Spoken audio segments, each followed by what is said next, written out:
Jefferson Van Drew is a New Jersey congressman, member of the House Judiciary Committee, who was at that field hearing. I'm sure you remember that moment, Congressman. You represent the state next door in the House of New Jersey.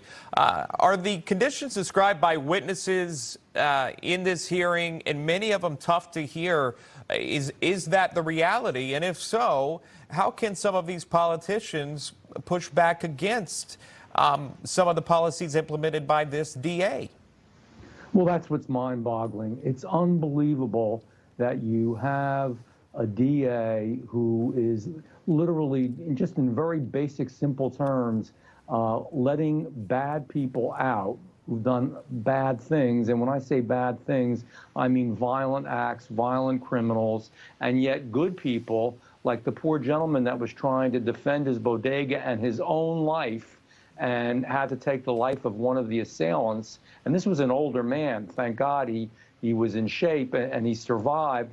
But Bragg put him in jail until there was such an outcry that people said, my God, he was defending his life. He would have died. So I guess in Bragg's mind, it would be better for an innocent man to die than to do, what the innocent man had to do to survive. I mean, this is nonsense. I mean, and you know what? The Democrats have no answers because they know it's wrong. They know crime has gone up in New York. They know crime has gone up in San Francisco. They know that crime has gone up unbelievable in Chicago. We see what happened over the weekend, the literal riots that happened in areas throughout our country where windows were smashed and people were beaten and cars were overturned. I mean, this is not our America.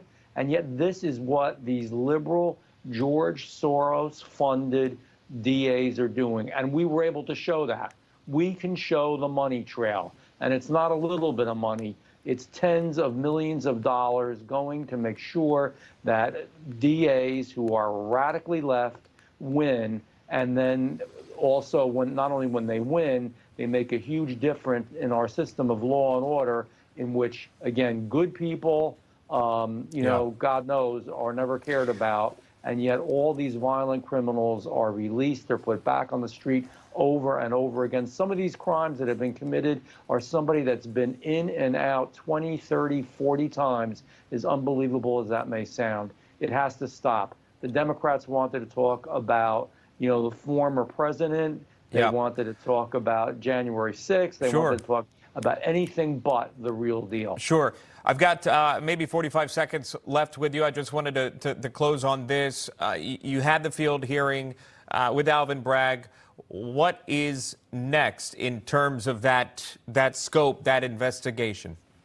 Well, we haven't decided whether we will or not. We may have another field hearing or two just to really wrap and tie this whole thing and button it up. And then we've got to find out, because there is a certain scope and ability for the Judiciary Committee to do legislation. See, we have a right to enter into this world because of the fact that it could very well result in some form of legislation. For example, and this is just an example I'm making, if you get money in order to decrease violent crime, but you use it for the exact opposite, perhaps you don't get that federal money anymore. That's just one example. We're going to come up with some ideas. We're working on it.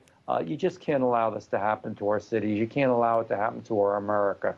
Well, we'll keep us informed. We'll keep asking questions. Congressman Jeff Van Drew joining us live. Congressman, good to see you, and thank you for your time. My pleasure. Thank you.